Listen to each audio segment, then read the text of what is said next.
قرآن کہتا ہے وَلْيَعْفُوا وَلْيَصْفَحُوا، معاف کریں اور درگزر کریں۔ اور سبحان اللہ، اس آیت کے اگلے حصے میں کیا ہے؟ کیا تم یہ نہیں چاہتے کہ اللہ تمہیں معاف کر دے؟ یعنی اگر میں اور آپ اللہ کی معافی چاہتے ہیں، اللہ سے مغفرت چاہتے ہیں، تو پھر ہماری ذمہ داری یہ بنتی ہے کہ ہم بندوں کو معاف کریں۔ نبی پاک علیہ الصلوۃ والسلام فرماتے ہیں، بلکہ حضرت موسیٰ علیہ الصلوۃ والسلام نے بارگاہ الہی میں عرض کی، اے اللہ، کون سا بندہ تیرے نزدیک زیادہ عزت والا ہے؟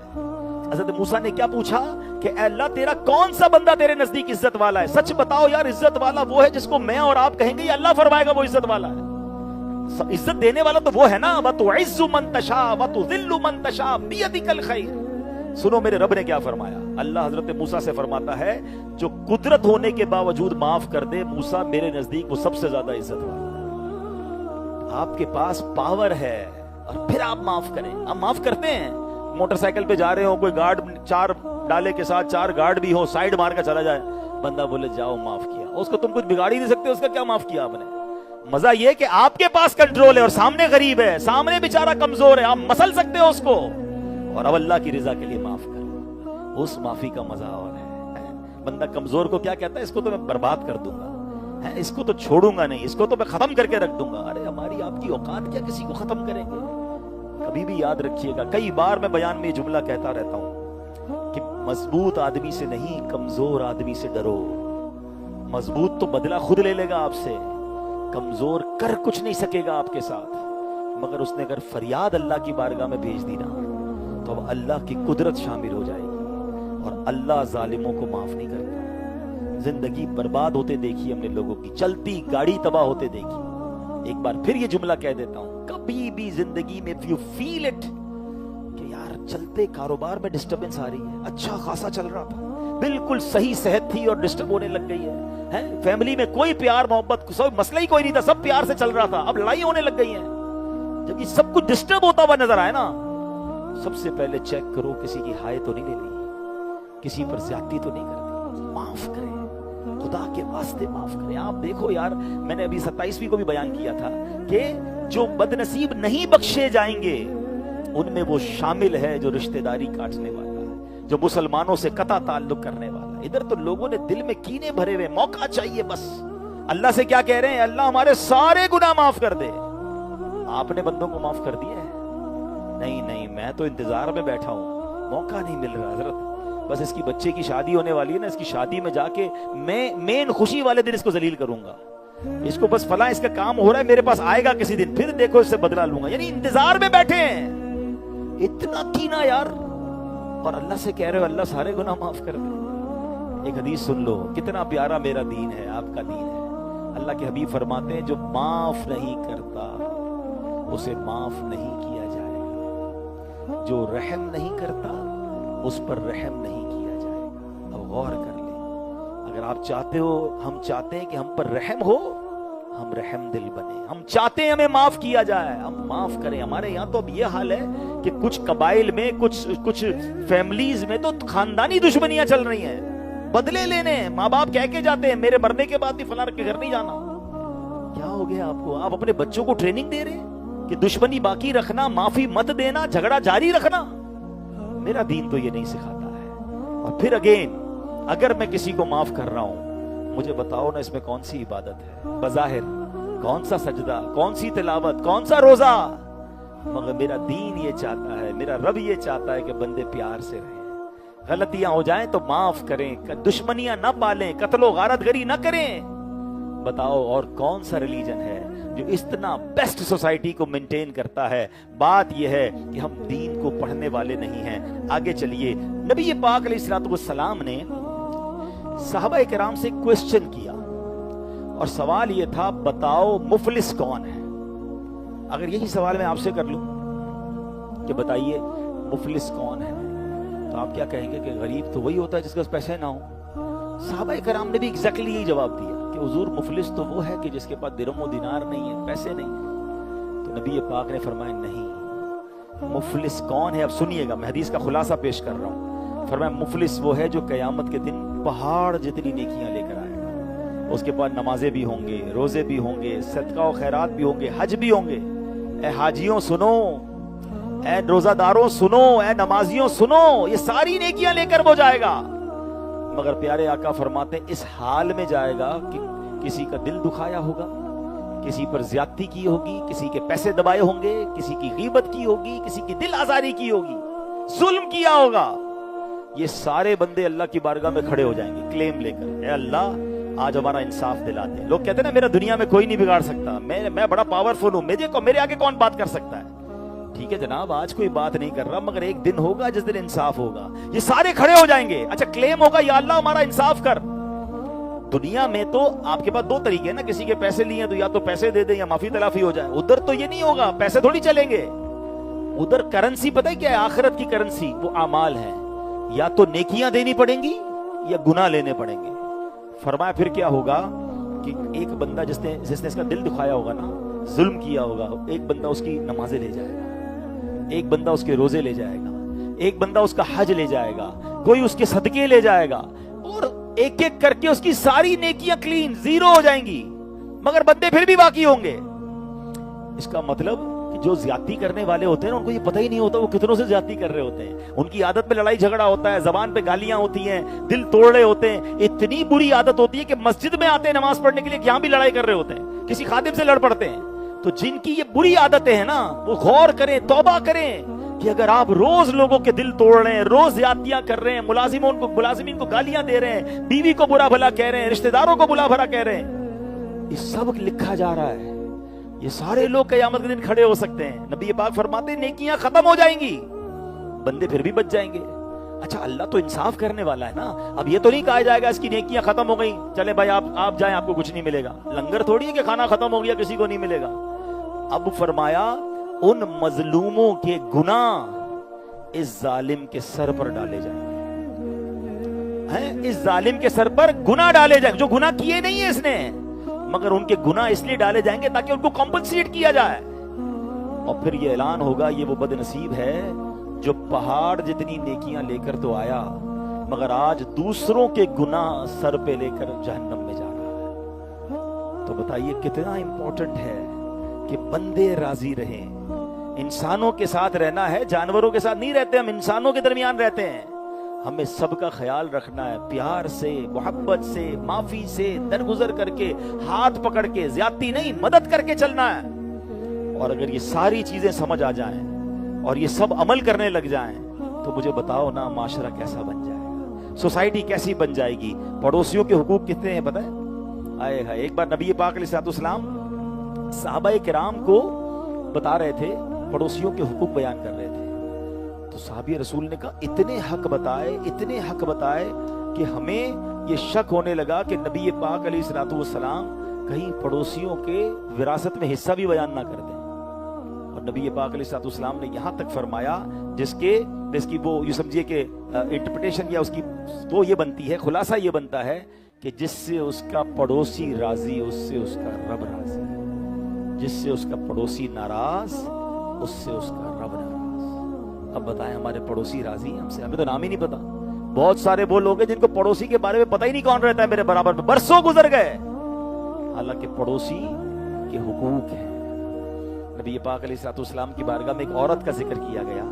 حضور بڑی نیک عورت ہے، صدقے بھی کرتی ہے، نفل بھی پڑھتی ہے، جانوروں کو بھی کھلاتی ہے، غریبوں کو بھی کھلاتی ہے، مگر حضور وہ پڑوسی پریشان ہے اس کی زبان کی وجہ سے تکلیف دیتی ہے.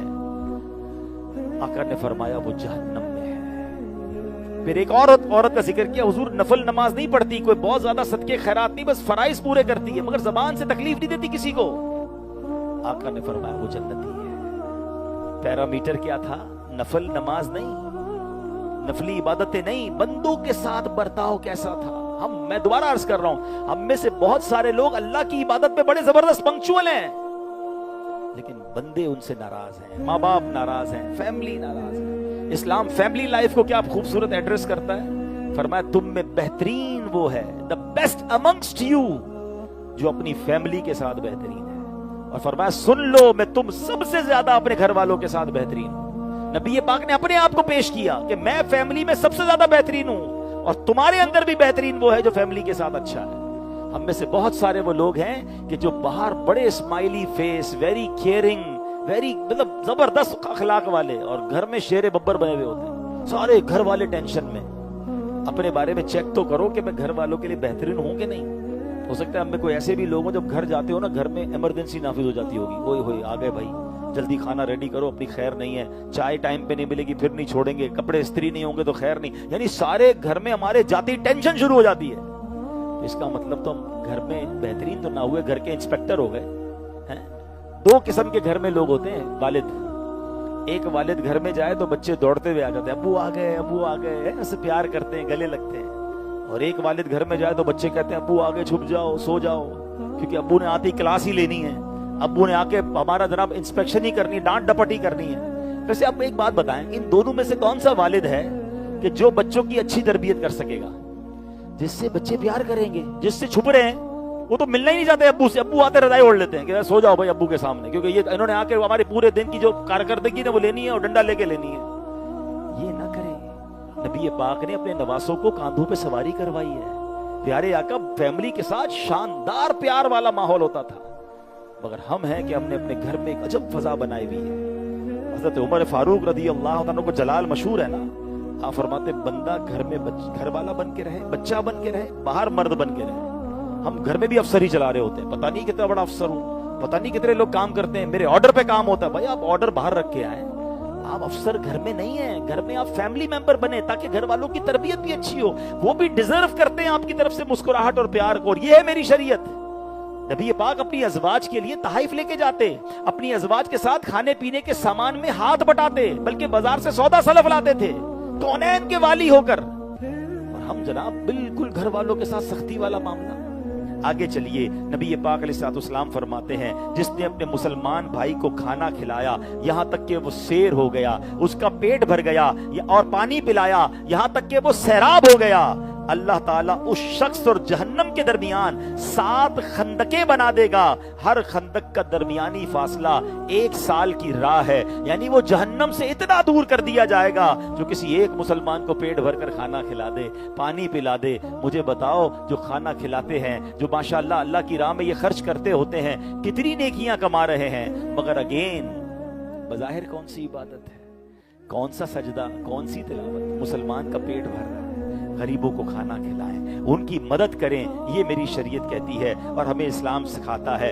آگے چلیے, سبحان اللہ, پانی کی تو الگ فضیلتیں بھی جاری ہوئی ہیں, حدیثیں آتی ہیں. نبی پاک فرماتے ہیں پانی بہترین صدقہ پانی ہے. کسی پیاسے کو پانی پلانا, کنواں کھدوانا, پانی کی فراہمی کے لیے اور انتظام, کوئی بھی انتظام کرنا, اس کا ثواب بندے کو دنیا میں بھی ملتا ہے, مرنے کے بعد بھی ملتا ہے. کنویں کھدوانے چاہیے, پانی کا ایسا نظام بنانا چاہیے, ہم قبر میں چلے جائیں لوگ پانی استعمال کرتے رہیں, بلکہ صرف انسان نہیں, اگر اس پانی کو پرندے اور جانور بھی استعمال کرتے ہیں اس کا بھی اجر ملتا ہے. سبحان اللہ. اب آئیے, اب چھوٹی چھوٹی نیکیوں پر کس قدر اللہ کریم بخشنے والا مہربان ہے. بخاری کی حدیث دیکھو, میرا دین کتنا پیارا ہے. ایک بدکار عورت تھی, ایک زناکار عورت تھی, اس کی مغفرت ہو گئی. مغفرت کیسے ہوئی کہ کتے کے پاس سے گزری, وہ کنویں کے پاس اپنی زبان نکال کر بیٹھا تھا, اس کو بہت پیاس تھی, اتنی پیاس تھی کہ اب پانی نہ ملتا وہ مر جاتا کتا. اس عورت نے کیا کیا, اپنا موزہ نکالا, دوپٹے میں اسے باندھا, کنویں میں پانی بھر کر اس کتے کو پلا دیا. بخاری کی حدیث ہے, پانی پلانے پر اس بدکار عورت کی بخشش کر دی گئی.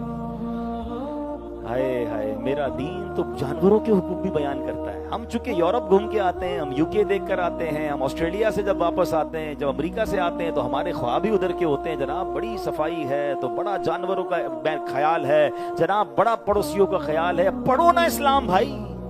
ہاں یہ آپ کہہ سکتے ہیں کہ ہم مسلمان اپنے اسلام کو پریکٹس نہیں کرتے, ہم اپنے اسلام پر عمل نہیں کرتے, ورنہ خدا کی قسم آج بھی دنیا کے کسی خطے میں 100% اسلام کو امپلیمنٹ کر دیں, اس سے بہترین سوسائٹی دنیا میں کوئی نہیں ہو سکتی, جہاں خیال سب کا, جہاں سب کے ساتھ پیار کا درس اسلام دیتا ہے اور قدم قدم پر اسے مغفرت کی بشارت ہے. ایک اور بڑی کمال کی نیکی جو میں اور آپ روز کر سکتے ہیں, اور بشارت کیا ہے؟ مغفرت کی بشارت ہے. اور وہ کام کیا ہے؟ وہ ہے ایثار, کہ آپ اپنے, یعنی آپ کو کسی چیز کی ضرورت ہے, آپ اپنے اوپر کسی اور کو ترجیح دے دیں. بندے کو کسی چیز کی حاجت ہے اور وہ ترجیح دے دے اپنے اوپر کہ چلے میں اپنے بھائی کو یہ موقع دے دیتا ہوں. فرمایا جو چیز کی حاجت رکھتا ہو, حدیث کا خلاصہ ہے, اس پر اپنے بھائی کو پریورٹی دے دے,